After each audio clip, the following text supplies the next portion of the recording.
So I was born in New York City, in the Bronx, kind of infamous now, but, and I did most of my schooling there, although I went to an undergraduate institution that was a small women's college called the College of New Rochelle, which is just north of the Bronx, in New Rochelle, as it happens. And at that time, I thought I wanted to be a high school English teacher. I loved literature, I loved writing, and that seemed to be a natural, you know. I kind of got along with people. And so I actually taught in a junior high school in the Bronx, which was like all the films you've seen, that's what it was. We had cops stationed in the halls, but I got along with my classes quite well. It was exhausting though, and the year after that, that was the year after I graduated, and then I got married. So I was supposed to do my master's degree at one of the city universities, and I didn't. I taught instead. So when we came to Canada, I had no art history background. And I didn't realize it was something, it was a profession to be an art historian. I didn't know that. But as a child, there were a couple of things that made me open to art. So my family is Italian. I was raised bilingual. And on the walls, we had reproductions of some of the figures from the Sistine Chapel ceiling by Michelangelo, beautiful reproductions of the Sibyls. And I still remember what they were like. They really were beautiful, and so that entranced me. And we had some cousins who were amateur artists who did copies of famous paintings, you know. So there was this kind of art on the wall. And then I have a sister who's quite a bit older than I am, 11 years older, and she was working for a big publishing company on Madison Avenue, Doubleday, and joined the Museum of Modern Art as a member, and would invite me when I was in high school to go down and have lunch with her at MoMA, and we would look at the work. And she would, even when I was younger, she took me to the Metropolitan Museum, which was very different than it is now. It was smaller than it is. It was the original building, which was not small, but now it's expanded in every direction, right? So I still remember, maybe I was 12 or 13, going to the Metropolitan where it was my sister and I and the guard in dark rooms, creaky wooden floors, right? And we would look at the art, and there was no signage to speak of. It was old-fashioned, so at the bottom of the painting there would be a plaque with the artist's name and the title, and that was it, right? But I was intrigued by that. It was a very mysterious place, and clearly my sister thought it was important because she took me. So these things stay with you, right? And it was when we came to Canada in 1968. My husband was hired here in the philosophy department. And it was a temporary hire, so we thought it would be 2 years or something like that. We were thrilled to come to get to know Canada. But I was on a kind of hiatus, and I was meeting people who knew about art, other graduate students, spouses of other people.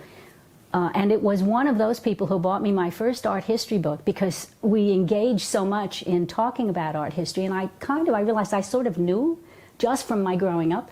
So she bought me a book on Jan van Eyck, and I still have it. It's one of these great big picture books, and all those wonderful paintings that he did. I was blown away by this, you know. And so I started doing more reading, and what I didn't realize was the visual arts department, then known as fine arts, was started in 1967, so the year before we came here, and it was in Talbot College. And I thought it had been here as long as the university. I had not a clue, you know.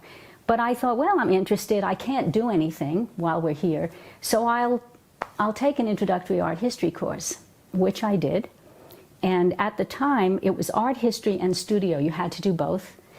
And so I did that. And I took then a course on Renaissance art history. And I got to know the people in the department. And then we went away for a year. Tom wanted to work on a French philosopher, so we went to Paris. And I enrolled at the Sorbonne and the École du Louvre to take art history. And so there, it was very exciting to be doing this work at the Louvre.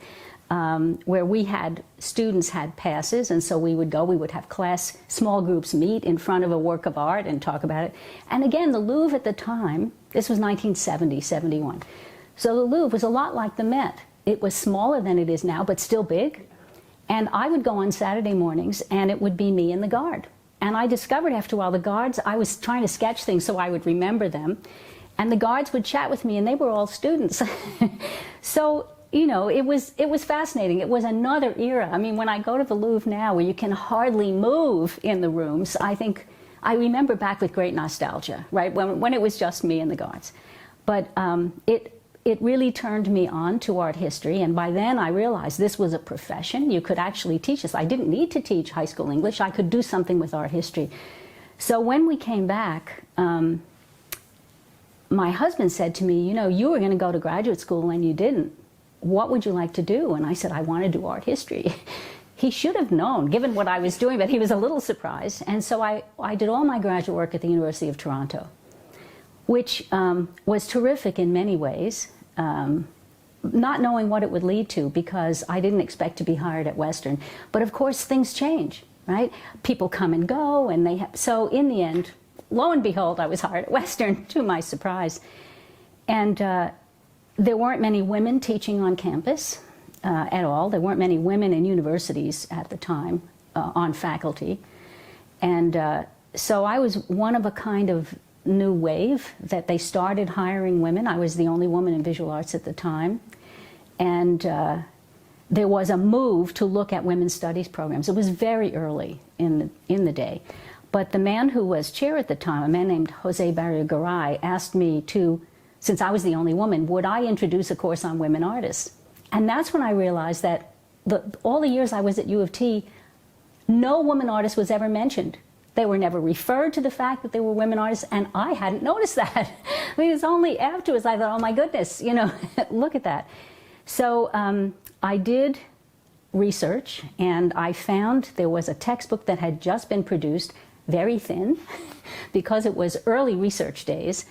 And so I introduced this course, and the other thing was, since I was new, I had no idea what the numbering system was like at the university, and this course came in as a 100-level course. I don't know if they even still have 100-level courses, but that meant that if you were an honors student, you wouldn't get credit for that course. So all these people showed up to the first day, men and women, all standing room only, and they immediately protested.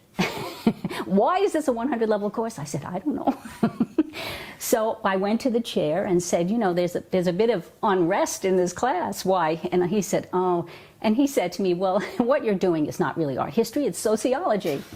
This was a friend who said this to me. So I thought, oh boy, here we go. So what they did was make it possible for anyone taking the course to get credit for it as an honors course if they wanted it. They didn't want sit-ins and upsetting. So things started from there. And my area was Renaissance and Baroque art history, but I was teaching a lot of different courses, including some contemporary courses, because I was replacing people. And the other thing that happened, when I think back on, you know, how did I end up doing what I did, there were some new studio people who were at the time, I think either part-time or sessionals, I'm not sure, but Kim Moody was one who's still teaching there. Kim Moody, and I'm trying to think of who else. Well, Kim drew me into his studio and showed me his work, and he had just gotten an MFA, and he talked to me about his thesis he wrote. And he introduced me to other artists like Spring Hurlbut, who is a Toronto artist now, but who started here, and Jamili Hassan and Ron Benner. And so this whole crew, and they started inviting me into their studios to look at their work and talk about it. And it was fine. I thought, oh, we're having a conversation. But then they asked me, would I curate an exhibit of theirs at the McIntosh Gallery? And I said, you know, my area is Renaissance and Baroque. They said, yeah, but you lecture on modern and you talk to us. So I said, okay. So lo and behold, here I was teaching everything under the sun, including my field, and then curating with contemporary artists. I never expected to do that. And the more I got into that, the more women artists were talking to me at the time. And I remember one artist who was trying to get a Toronto dealer, which is of course what everyone wants, told me a story that has stayed with me to this day.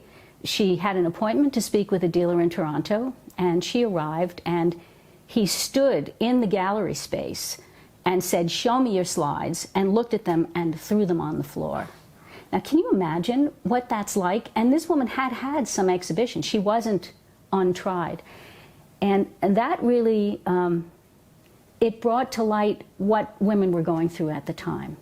And so I guess it kind of set me on certain paths. And after I was finished with my school, I was in an art conference in New York, the College Art Association, which is kind of international. And I ran into a woman I'd been in high school and undergraduate studies with. And I said to her, "What are you doing here?" Like, we said that to each other because we had both been on different paths. And she said, "No one ever knew that I really was an artist. Like, people, you didn't advertise that you were an artist." And she, like me, was in literature. So we had art classes in elementary school, and I was awful. I mean, just awful. And so in high school, I didn't take art. And there must have been arts. I don't even remember it. I'm sure there was. Somebody was teaching art, and somebody was taking it, but not me. I had a choice. I didn't take it. And as an undergraduate, I don't think art history, in the small institution I went to, it wasn't, and it wasn't offered.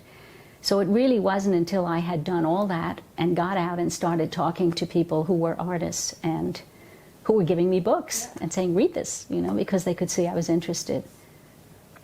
I think it was the timing of being hired at Western when there were, my own students couldn't believe there was a woman teaching, And when I thought about it, it's because they saw women as secretaries in the departments or making food. I overheard, I taught big classes, often the first year courses, and I was always challenged the first 2 weeks of class. The men in the class it was Introduction to the History of Western Art, right? They would start questioning me, bombarding me with questions, which was frustrating because I couldn't get on with what I wanted to talk about, so you responded. And I overheard two women walking out of the class in front of me once, which was the light going on. One said to the other, "Have you ever had a woman before, Prof?" And they said, "No." And I thought, oh, that's the problem, right? And so I realized that I had to lower my voice and be a little more authoritarian in the class, which is not usually my style. And so year after year, for the first, let's say, 6 years, I would be sure that I did that the first 2 weeks of class, and then everything was fine. There were no huge challenges, and people just accepted it. And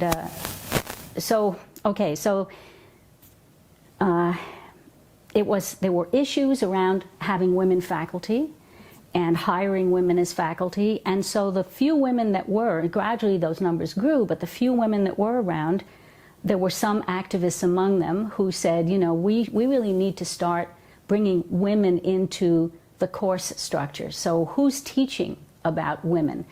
And it was actually quite a long process where we formed the caucus, Western's Caucus on Women's Issues.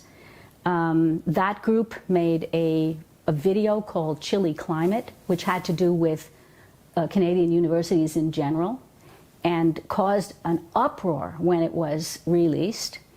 So that was very interesting. I'm just thinking now. Oh, I know. The other thing was that there was activist art being made. So there was a woman whose name was Judy Chicago, who I don't even know if she's taught anymore. She should be, because she was doing a lot of work around women and representation of women. And she made a huge piece, an installation called The Dinner Party, which was meant to reference the Last Supper, right, which is represented all over the place. And her question was, where are the women? They were cooking in the kitchen. She says, they're not in the picture. So I'm going to put them in the picture. So it was a huge triangular table with 12 or 13 place settings on each side, and all of she had a whole group of people who volunteered to work with her, who made the ceramics, who did beautiful stitching, and everything. And so each was identified as a woman in history. And one of the last ones was Georgia O'Keeffe. They weren't all artists. They were women who were important in history, who had been written out of history. And so it came to the AGO only because the volunteers brought it. The curators didn't want to know about it. So they finally agreed that the volunteer committee could bring it in, but it would be in the basement of the AGO. So people at Western asked me, what about the dinner party? And I said, oh yeah, very interesting. I did a lot of research on it. And so I spoke at the McIntosh, in the basement of the McIntosh. It was a different setup. And, you know, they filled that little room with chairs, and there were so many people that they were sitting up the staircase trying to hear what I was saying. And so I gave a little bit of background on her work and what she'd done, and then on the dinner party. And there were lots of questions, and it was a very mixed audience, all ages, men, women. People were, because there was so much in the news about this. And I remember going to the AGO to see it, and it was thrilling, actually. This was an artwork that really made a difference. A lot of people hated it. I never hated it. I thought it was really amazing what she did. So that really, you can see that I'm being pointed in a direction I never, as a graduate student, none of this ever occurred to me, right? And I guess you don't stop after that. So I started also mentoring, because some women who were hired in some areas of the university had a terrible time, just a terrible time. So it was mentoring artists, but also my colleagues. And that I continue to do even after I retired. So, so that it's, you know, it's what comes together and the timing, and I like people. So I think that helps. Yeah. Absolutely. Absolutely. I remember at one point I was actually chair of the visual arts department in the late 1990s. And Women's Caucus, Western's Caucus on Women's Issues asked me to address the group. And I said to them, you know, when I started in visual arts, and my permanent, it was in the 80s when my permanent appointment came through, I was the only woman. And now it's not that much, I mean, 84 to, let's say, 96, that was the time span. And I said to the group, now it's 50% women, 50% men. And they kind of sat stunned, and I said, don't you get it? I mean, this is amazing. look at the difference here. So yeah, it was interesting. You know, more things opened up. And, well, I always liked writing. You know, as a high school student, I used to write poetry and short stories and fiction and all of that. And of course, I love talking about art. I love giving, you know, when we're often in Paris and people come to visit us, including former students, and I say to them, would you like a tour of the Louvre? Yes, they say, and we go through, and I love, you know, it's teaching, right, talking about. So, and writing is a challenge, but you have time to make it right. You know, when you're speaking, all kinds of things come out and you think, oops, you know, wish I could take that one back. But when you're writing, you have time to really think about it. And so I guess it was a challenge for me to do right by women artists. I mean, I also wrote about men artists, and that was fine. But I saw how easily women artists could feel as though they were being pierced by arrows. Often there would be reviews in the local paper of local art shows, and I would get phone calls from women saying, did you see what this guy said about my work? You know, would you write something?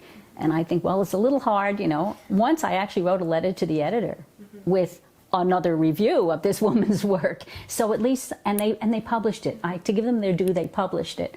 And so there was another perspective on this particular woman's artwork, because I felt that the reviewer, who wasn't that bad, just didn't like her work. And he came to it from a completely different perspective. And that wasn't, let's say it wasn't objective. Now, neither was I, right? I was coming to it from my perspective, but I thought that was important. So I think I've been lucky because I've been able to grow in the field and work with different women. And the most exciting thing just happened, you know, 2 years ago when I started working with the indigenous artist Shelley Nero and wrote the book about her. And our relationship goes on, and we're still doing things together. And that was like a double whammy for me, because not only was it working with a woman, but a woman who's from a very different culture. So I had to be educated on what that culture is and understand what her work means. And, you know, I've really grown through that. So how lucky I am, post-retirement, to be able to keep growing with women who come from different parts of, you know, our existence. I do. And I think if there was any, I mean, I don't claim to have made a huge impact, really, but earlier in my career, I was talking about going to the conference in the States. So I used to go to conferences and give papers and connect with women in the States. And that was really interesting for me and for younger women that I met there, who I could support. It's really been a kind of supporting thing. So that was, let's say, over a 20-year period. But gradually, I kind of gave up on that and focused more here, which was always my real center was here. And so through our national organization, the Universities Art Association of Canada, that's where you can have influence, so across the country.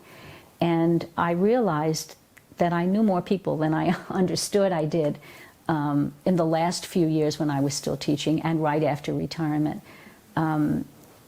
When people would say, younger women would say to me, you know, you really helped me. And I didn't have a memory of that, but it's just because it was always interesting to talk to colleagues and to graduate students who would come to these conferences and be concerned about what's my future here, both artists and art historians, and then curators. So I would think that, you know, I still talk with those people through Facebook and email. I still understand, and they want to be friends, and that's terrific to have contact again with people who I've known over the years.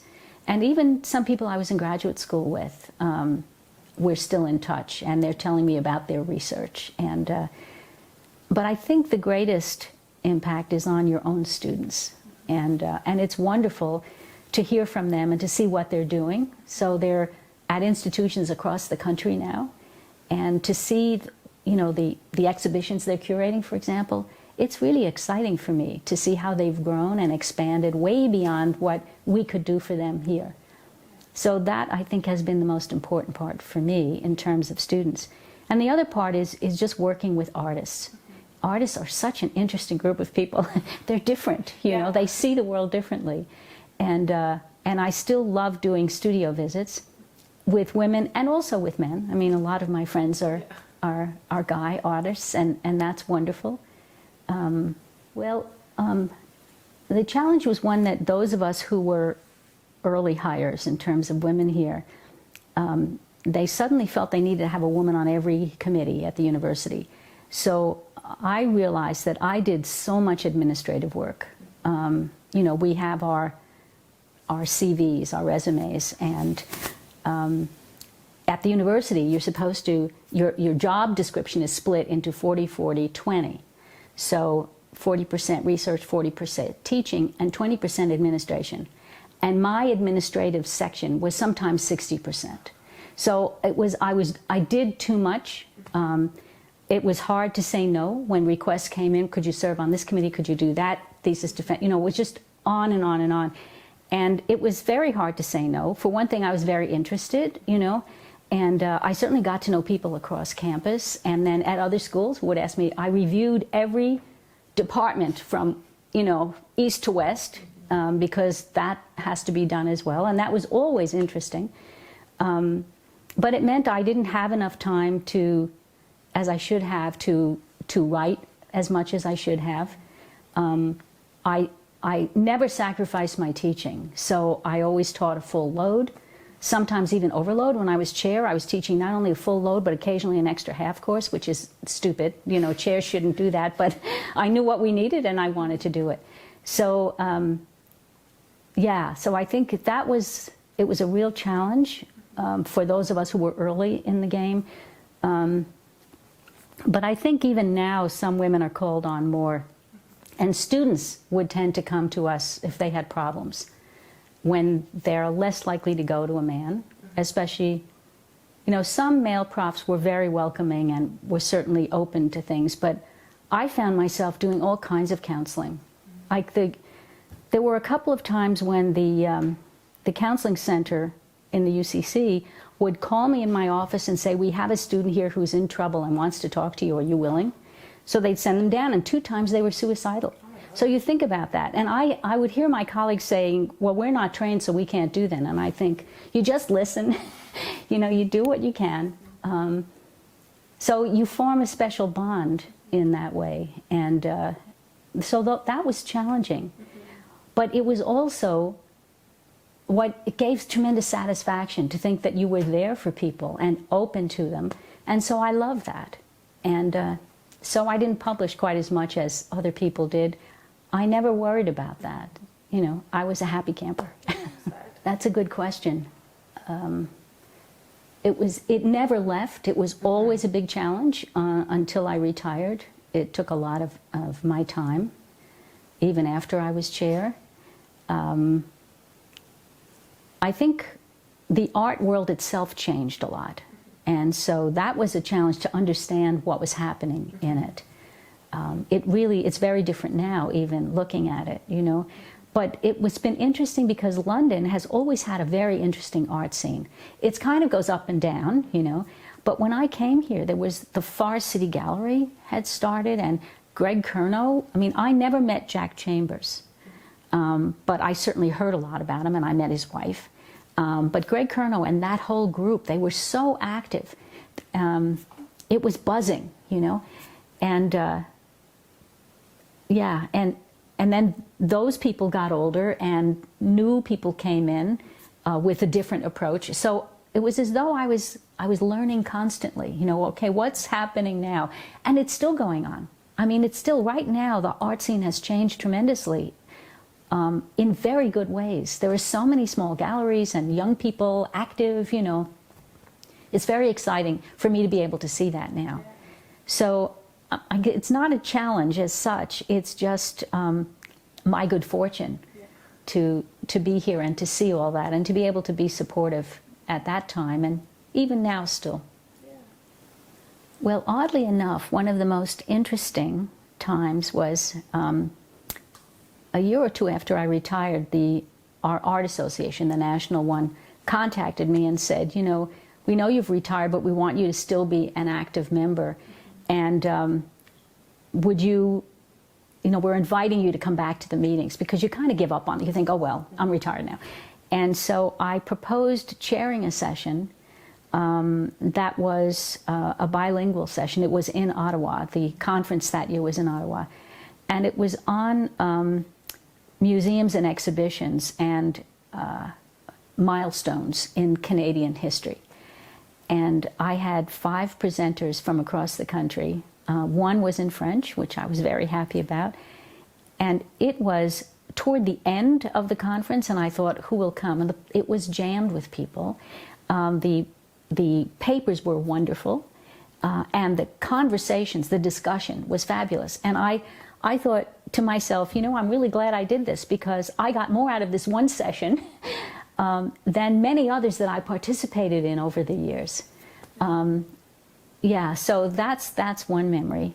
And then there are other memories. I mean, not all my research was on women. I did research on the formation of collections, let's say, of Renaissance art in Europe. And I've been to some really interesting conferences in Europe so then you interact with people, again, internationally. And I learned a tremendous amount and advanced my own research along those lines as well. So I feel like I've been very, very fortunate to have had what I feel is just a blessed teaching career here. I've really loved it all, and I had wonderful students, and many of them are still in contact wherever they are. But then also to go out and encounter people not just in the United States, but also in many areas in Europe. So, you know, what more can you ask for? You know, what a happy life I've had. I guess the Shelley Nero book, because it's most recent. Mm-hmm. It's terrible. It's hard to remember back. Like, things blur. The other thing is introducing new courses. Okay, that has been over the years. I mean, I was the one who introduced a course on new media and taught it for a year, and my teaching assistant now is a member of the visual arts department. Her name is Christine Sprengler, and she was my TA for that course. It was wonderful. And then another colleague said to me, I want that course. And I said, it's yours. So I was constantly starting things like that were not right in my area, but because I could see they were important. And I also feel that that was something that I just did. Most people just didn't do that. And I also was actually in another department for the first part of my career, where the dean hired me to start a new program in modern languages, which is now comparative literature program. And that was very interesting and changed a lot of people's lives. And I was a young academic, so, you know, was willing to try anything. And at that point, taught overload as well, just to get it going. And it was, so those experiences are really good. And that's a long, I can look at that and think, boy, that's lasted a long time. You know, my whole career, and it's still going. And I still hear from students who took those courses, who were teaching. I mean, 2 people wrote to me from Japan wanting to, what was the title of the textbook you used? We really liked that textbook, so I'd send it to them. This is the title. Interesting, you know? So that's how you know you've made a difference.